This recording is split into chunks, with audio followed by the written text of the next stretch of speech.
कि कौन कहता है कि आसमान में सुराग नहीं हो सकता, कि कौन कहता है कि आसमान में सुराग नहीं हो सकता।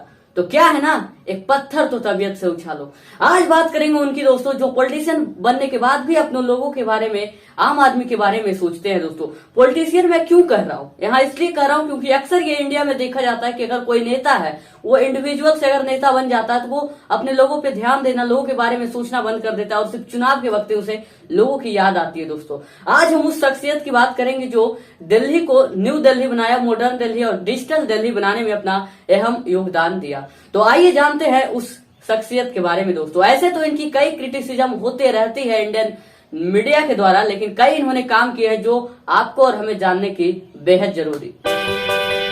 16 अगस्त 1968 को इनका जन्म होता है। इनके पिता का नाम गोविंद राम अग्रवाल रहता है, जो कि एक इलेक्ट्रिकल इंजीनियर रहते हैं। ये आईआईटी खड़गपुर से ग्रेजुएट होते हैं और टाटा स्टील इंडस्ट्री में जमशेदपुर के अंदर आकर कई महीने तक काम करते हैं। उसके बाद काम को छोड़ देते हैं कुछ सालों के बाद दोस्तों, और फिर 1995 में ये आईआरएस को ज्वाइन करते हैं, यानी कि इंडियन रेवेन्यू सर्विस को ज्वाइन करते हैं और कई महीने तक, कई साल तक काम करते हैं। उसके बाद धीरे धीरे ये आंदोलनों में पार्टिसिपेट करते हैं दोस्तों। लोगों के बीच इनकी पहचान बनती है और समय को साथ देखते देखते दोस्तों इनकी पॉपुलैरिटी बढ़ती है और एक युवा नेता, मतलब एक नेता के रूप में ये आने लगते हैं सामने।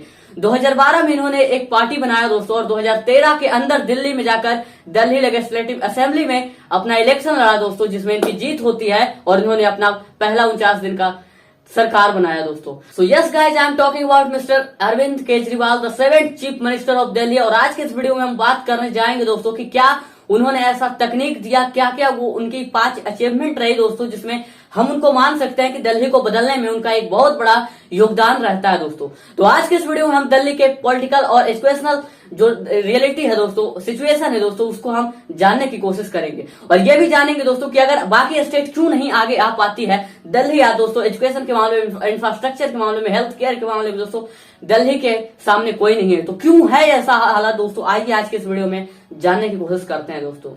तो पहले आप सोच रहे होंगे कि इनके बारे में जानना क्यों जरूरी है। तो क्या है ना कि आज इंडिया की हालत ऐसी है कि यहाँ के जो युवा है दोस्तों वो काम तो करना चाहते हैं, लेकिन इस राह में कहीं से भी इंस्पिरेशन ले लेते हैं। जैसे कि वो ये नहीं देखते हैं कि लोगों के पास कितनी, हाउ वेल ही एजुकेटेड, कितना वो पढ़ा लिखा है, कैसी सोशल बिहेवियर है, उसका काम क्या है, बल्कि ये देखते हैं दोस्तों कि उसके पास पावर कितनी है, पैसे कितनी है। ये उनको मतलब नहीं कि कहाँ से पैसा आ रहा है, क्या वो ढंग सही है या गलत है। और आज की इस वीडियो में सिर्फ इसलिए हम इन पे बात करेंगे क्योंकि एक जो है दोस्तों वो धर्म संप्रदाय के बारे में बात करता है, एक काम के बारे में करता है। आज हमारे यहाँ 2 पार्टियां हैं दोस्तों जो एक प्राइवेटाइजेशन को प्रमोट करती है और कहती है कि प्राइवेटाइजेशन दे देंगे अगर सरकारी स्कूलों को, तो प्राइवेट कंपनी जो है वो सरकारी स्कूलों को बेहतर करेगी। तो एक तरफ है अरविंद केजरीवाल दोस्तों, जिनका ये मानना है कि अगर खुद खड़ा हो जाए तो सरकारी स्कूल को भी हम एक अच्छे मुकाम पर लेकर जा सकते हैं और उन्होंने ये करके दिखाया है। तो हमें एक ग्रेट थैंक यू उनको कहना चाहिए दोस्तों। प्राइवेट सेक्टर को आगे आना है और सरकारी स्कूलों में शिक्षा की गुणवत्ता बढ़ाने में अपना योगदान देना है। एजुकेशन के अंदर वही स्कूल हैं, 55,000 टीचर हैं हमारे, वही टीचर हैं, हमने टीचर नहीं बदले, वही हेडमास्टर है, वही प्रिंसिपल है, वही वाइस प्रिंसिपल है, हमने वो नहीं बदले, और इन टीचर्स ने कमाल करके दिखा दिया। सरकार बदल गई, राजनीति बदल गई। तो हमारे यहाँ दोस्तों इंडिया में 2 तरह के लीडर है दोस्तों, एक जो दंगे की बात करते हैं, हिंदू मुस्लिम यूनिटी में कंफ्लिक्ट डालने की कोशिश करते हैं दोस्तों, और एक लीडर जो कि आते हैं अपने काम के बदौलत नाम जाने जाते हैं। धर्म नाता उनका कोई भी नहीं है, बस जहां गलत होना है वहां हम आवाज उठाना है, उनका ये मानना है दोस्तों। तो आइए जानते हैं इनके द्वारा कुछ 5 अचीवमेंट के बारे में जो इन्होंने दिल्ली के अंदर सबसे बड़ा अचीवमेंट के रूप में इन्होंने दिया है। तो इस वजह से मैं बात करना चाहता हूं दोस्तों, क्योंकि आप भी धर्म से ऊपर उठकर सोचिए और काम के बेसिस पे वोट दीजिए और अपने नेता को सही तरह से चुनिए और उनसे सवाल कीजिए अगर वो प्रॉमिस को नहीं निभाते हैं तो। दोस्तों मैं पहला इनके अचीवमेंट में अगर बात करूं तो वो है एजुकेशन दोस्तों। जब एक समय था दोस्तों जब दिल्ली के अंदर सिर्फ अमीर लोगों के बच्चे ही पढ़ा करते थे स्कूलों में जाकर दोस्तों, तब अरविंद केजरीवाल ने इनिशिएटिव लिया कि क्यों ना गरीब बच्चों को भी स्कूल में लाया जाए ताकि हमारी जो लिटरेसी रेट है वो बढ़े दोस्तों और देश की इकोनॉमी में एक थोड़ा सा पिलर स्ट्रेंथ है दोस्तों। तो इसको देखते हुए दोस्तों इन्होंने इंफ्रास्ट्रक्चर पर ध्यान दिया और दिल्ली के एजुकेशन है दोस्तों, एजुकेशन सिस्टम जो है दोस्तों उसको बदला। यहाँ पे देशभक्ति प्रोग्राम चलाए गए दोस्तों, इंफ्रास्ट्रक्चर को क्रिएट किया। यहाँ के टीचर जो है दोस्तों उनको IIM सिंगापुर जैसे बड़े बड़े इंस्टीट्यूट के पास, हार्वर्ड के अंदर दोस्तों भेजा जाता है इनके टीचर को ट्रेनिंग के लिए दोस्तों।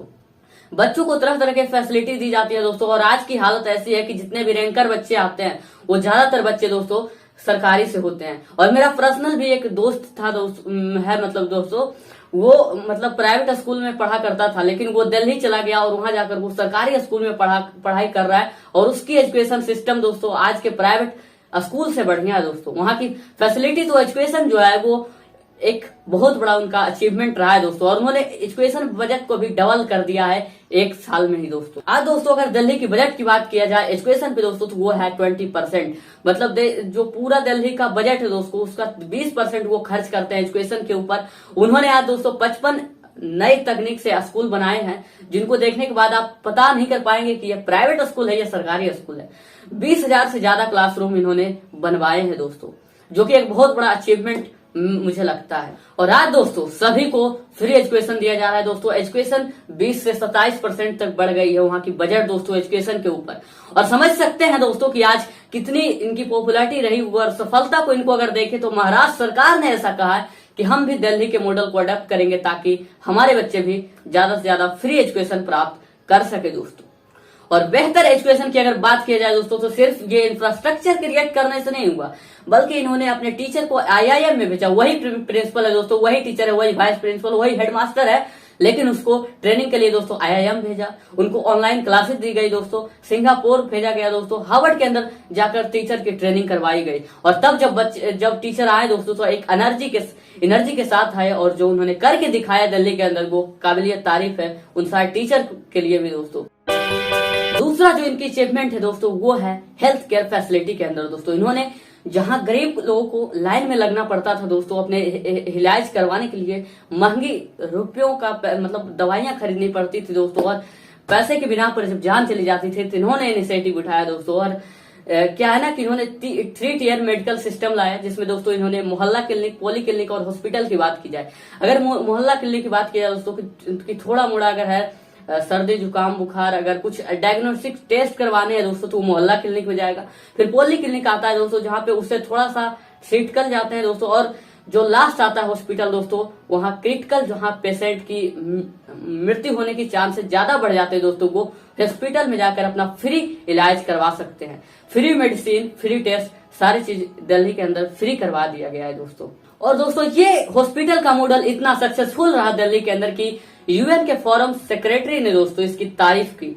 और दोस्तों नॉर्वे के एक्स प्राइम मिनिस्टर ने भी इसकी तारीफ की दोस्तों दिल्ली के हेल्थ केयर फैसिलिटी के बारे में दोस्तों। और दोस्तों जब लोगों को लाइन में लगकर इतने पैसे देकर इलाज करवाना पड़ता था तो आज सारी चीज फ्री मिल रहे हैं दोस्तों। अगर दोस्तों हम कंपैरिजन के लिए बिहार की बात करें तो आज बिहार में ऐसी कंडीशन है दोस्तों कि यहाँ अगर कोई सरकारी हॉस्पिटल में जाता है तो इलाज के बिना पे मर जाता है, और कोई प्राइवेट हॉस्पिटल में जाता है तो वो पैसे के बिना पे मर जाता है दोस्तों। आज हालत ऐसी है बिहार के अंदर दोस्तों या पूरे इंडिया के कि आज जो अंग्रेज बनाकर चला गया है बिल्डिंग दोस्तों, वो आज के मॉडर्न इंजीनियर जो बनाता है दोस्तों उससे ज्यादा वो बिल्डिंग टिकता है। ये कंडीशन है दोस्तों हमारे स्पेशली बिहार के अंदर। तो क्या है ना नीतीश चाचा, सीखिए थोड़ा सा, सीखने में क्या जाता है। तीसरा अगर अचीवमेंट की बात की जाए दोस्तों तो वो है free transportation for women. Specially women के लिए दोस्तों ट्रांसपोर्टेशन फ्री करवा दिया गया। अगर आप बाहर रहते हैं दिल्ली वगैरह में तो आपको पता चल गया होगा कि कितना आपको फेयर कॉस्ट लगता है। वो सारी चीजों को इन्होंने घटाया और महिलाओं के लिए फ्री मेट्रो एंड DTC बस की इंतजाम की, और आज कोई भी महिला फ्री ट्रेवल कर सकती है दोस्तों दिल्ली के अंदर। चौथा अगर बात किया जाए दोस्तों तो इन्होंने इलेक्ट्रिसिटी में जैसा बोला दोस्तों वैसा किया। आज ये 200 यूनिट तक अगर कोई यूज करता है दोस्तों उसको फुल्ली फ्री दिया जाता है। अगर दोस्तों कोई 201 से 400 यूनिट का अगर बिजली खपत करता है दोस्तों तो उसको 50% का सब्सिडी दिया जाता है, सिर्फ उसको 50% रुपए ही लगते हैं दिल्ली के अंदर दोस्तों। और इन्होंने कई ऐसे स्कीम निकाले दोस्तों जिसमें इनका ये मानना है कि अब जो व्हीकल है वो पेट्रोल डीजल CNG नहीं बल्कि अब उसको बिजली से ऊपर चलाना है, फुल्ली बैटरी जो है। अगर कोई दोस्तों वहां इलेक्ट्रिकल व्हीकल दिल्ली के अंदर खरीदता है तो उनको तरह तरह की स्कीम सब्सिडी मिलेगी, जैसे कि उनको चार्जिंग अगर कोई लेना है तो वो पोर्ट मिल जाएगी उनको फ्री में। कुछ टैक्स जो है वो कम लगेगा अगर कोई इलेक्ट्रिकल व्हीकल खरीदता है। और उनका ये मानना है कि आने वाले कुछ सालों के अंदर ये 25% जो व्हीकल दिल्ली के अंदर आपको देखने को मिलेंगे वो होंगे दोस्तों इलेक्ट्रिकल व्हीकल। और दोस्तों अगर बात करें जहां सारे स्टेट की जो इलेक्ट्रिकल बिल है दोस्तों वो ऊपर जा रहा है, लेकिन दिल्ली के अंदर आज इलेक्ट्रिकल बिल जो है दोस्तों वो किसी किसी के जीरो आते हैं दोस्तों, तो किसी किसी के एकदम कम आते हैं, जितना कि मतलब क्या कहें कि एक जितना आप होटल में खा नहीं जाते हैं एक दिन में, उससे कम बिल आता है दोस्तों दिल्ली के अंदर इलेक्ट्रिसिटी की बिल। पांचवा जो इन्होंने काम किया दोस्तों वो वाटर फैसिलिटी पे ध्यान दिया दोस्तों। जैसा इन्होंने कहा वैसा तो किया, लेकिन कुछ कमियां रही दोस्तों, जिसमें दोस्तों इन्होंने कहा था कि पर हाउस होल्ड को एक महीने में जितने हाउस होल्ड है उसको 20,000 लीटर का पानी जो है वो मुफ्त देंगे। और आज देखने को मिलता है दोस्तों दिल्ली के अंदर, और 13 लाख ऐसे लोग हैं जिनको पानी फ्री में मिलता है इतने अमाउंट का दोस्तों। और दिल्ली की अगर दिल्ली की बात की जाए दोस्तों तो यानी वाटर फैसिलिटी को जिनके पास कुछ पानी नहीं पहुंच पाते, आज भी कमी है इस क्षेत्र में, लेकिन काफी हद तक इन्होंने जहां वाटर फैसिलिटी प्योर वाटर नहीं मिल पाता था दोस्तों, आज अरविंद केजरीवाल के अंदर ये चीज नहीं देखने को मिलती है, और देखने को मिलती है तो कम देखने को मिलती है। छठी और आखिरी जो मुझे इनकी अचीवमेंट लगती है दोस्तों वो इनकी इकोनॉमी को देखकर लगती है दोस्तों।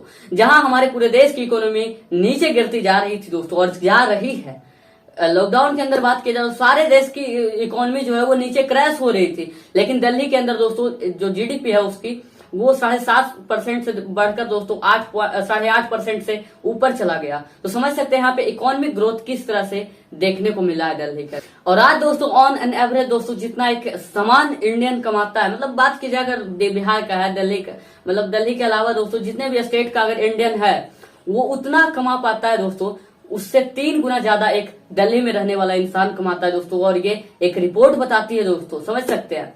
सो हम कह सकते हैं दोस्तों कि दिल्ली के अंदर इकोनॉमी जो है वो बढ़ी है, दिल्ली का बजट बढ़ा है दोस्तों, इकोनॉमी में ग्रोथ देखने को मिला है दोस्तों। कुछ अपोजिशन का ये मानना है कि अगर उन्होंने ये ऐसा बताया था कि अगर जो केजरीवाल है वो आज फ्री सब्सिडाइज सभी चीज को दे रहे हैं, फ्री फूड दे रहे हैं, फ्री वाटर दे रहे हैं, फ्री इलेक्ट्रिसिटी दे रहे हैं, फ्री ट्रांसपोर्टेशन दे रहे हैं, जिससे उनकी जो जीडीपी है वो क्रैश हो जाएगी, इकोनॉमी तबाह हो जाएगी, कोलैप्स कर जाएगी दोस्तों और क्रैश हो जाएगी।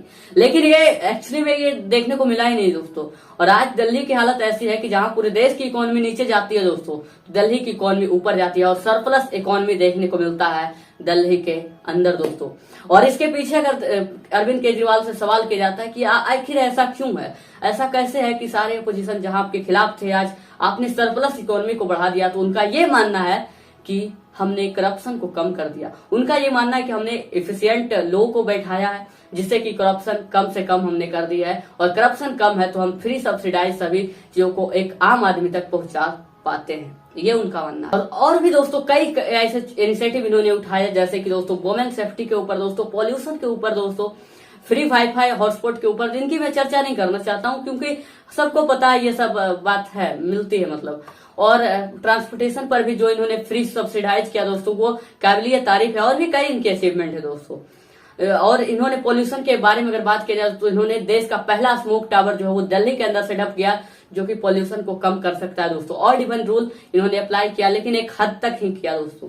तो दोस्तों मैं ये नहीं कह रहा हूं कि जो इन्होंने मैनिफेस्टो में कहा वो लाया, मैं बल्कि ये कह रहा हूं कि इनकी कोशिश शानदार थी दोस्तों। जो इन्होंने किया वो लगभग 70% ये अपने मैनिफेस्टो पे उतर आए हैं। और अगर ऐसा भी करने लगे हमारे देश के पॉलिटिशियन दोस्तों तो आज देश वालों को कोई समस्या नहीं होगी। सिर्फ 70% भी अपने मैनिफेस्टो पे अगर उतरे होते बाकी स्टेट के लीडर, तो उनका भी नाम आज दिल्ली के अंदर होता दोस्तों। इनका सपना है अरविंद केजरीवाल क्या कि 2048 का जो ओलंपिक है दोस्तों वो हमारे इंडिया के अंदर हो। तो देखने को लगेगा अब क्या सही मिलता है ये देखने को या नहीं मिलता है। इनका मानना है कि देश को हम विकासशील से विकसित देश बनाए दोस्तों, जो कि शायद पूरा हो जाएगा। ऐसे ही नेता अगर निकल कर आए इंडिया में दोस्तों, और लोग आए ऐसे जो सवाल पूछे सत्ता से और सही जवाब की अपेक्षा करे, तो देश विकासशील से विकसित होने में समय नहीं लगेगा दोस्तों। मैं ये नहीं कह रहा हूं कि इन्होंने पूरे मैनिफेस्टो में जो कहा है दोस्तों वो किया है, कई सारी कमियां रही, लेकिन इनकी कोशिश शानदार थी दोस्तों। कहीं ना कहीं इनको आप एक बेस्ट सीएम मान सकते हैं दोस्तों, जिन्होंने आम आदमी के लिए इतना बड़ा कदम उठाया और उनके बारे में सोचा। तो क्या है ना कि कोई व्यक्ति ही दोस्तों परफेक्ट नहीं होता, चाहे आप कहीं की भी बात कर लो, तो एक पॉलिटिशियन फिर परफेक्ट कैसे हो सकता है, उसमें भी कमी रहनी। लेकिन दोस्तों आप सोच रहे होंगे कि इनकी इतनी अचीवमेंट के बाद भी इन पे मीम बनते हैं, इनके क्रिटिसिज्म देखने को मिलता है।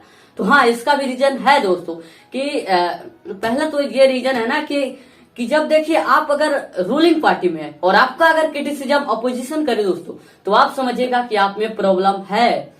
लेकिन दोस्तों अगर आप रूलिंग पार्टी में है और आपका क्रिटिसिज्म भी एक रूलिंग पार्टी करे, रूलिंग लीडर करे दोस्तों, तो समझ लीजिएगा कि आप अच्छे रास्ते पे हैं और आपकी सफलता देखकर उनसे जिया नहीं जा रहा है और वो अपने स्टेट में, वो अपने कंट्री में ऐसा लागू नहीं कर सकते हैं, तो आपसे जलना है। क्योंकि मैंने अक्सर देखा है दोस्तों कि जो बच्चे पढ़ नहीं सकते ना, वो दूसरों को दबाते हैं कि तुम भी मत पढ़ो, क्योंकि सारे लोग सिर्फ एक ही जैसा, जब क्योंकि मैं चोर तुम चोर, तो चोरी फिर उतने वैल्यू, जहां आप समझ सकते हैं कि देखते हैं ना कि जहां चोर रहता है वहां चोर की कम्युनिटी देखने को मिल जाएगा, जहां एक टीचर की कम्युनिटी है दोस्तों वहां टीचरों की दोस्ती ही वैसे लोगों से होगी, नेता है दोस्तों उसकी दोस्ती वैसा ही होगी। कि अपने स्टेट में तो काम करना नहीं है, तो जो काम कर रहा है उसको दबाओ ना, ताकि बराबर लगे। क्योंकि अगर मोदी को ऊपर दिखाना है तो आप राहुल गांधी को नीचे लेकर आओ, इक्वल टू हो जाएगा ना दोस्तों। क्योंकि आप किसी को ऊपर उठाओ या किसी को नीचे गिरा दो, बात तो बराबर हो जाएगी। क्योंकि तो मेरा आपसे निवेदन है दोस्तों, और जो भी तमाम अगर कोई लीडर है तो प्लीज ऐसे इनिशिएटिव उठाए जिससे आम आदमी को फायदा हो। और लोगों के लिए मैं ये कहना चाहता हूँ कि पार्टी देखकर वोट मत दीजिए, देना है वोट तो काम देखकर दीजिए, चाहे चेहरे का रंग कुछ भी हो, पार्टी का रंग कुछ भी हो, छाप कोई भी हो दोस्तों, लेकिन काम होना चाहिए। क्योंकि मैं रहूं या ना रहूं, ये देश रहना चाहिए, ये देश रहना चाहिए। जय हिंद और वंदे मातरम।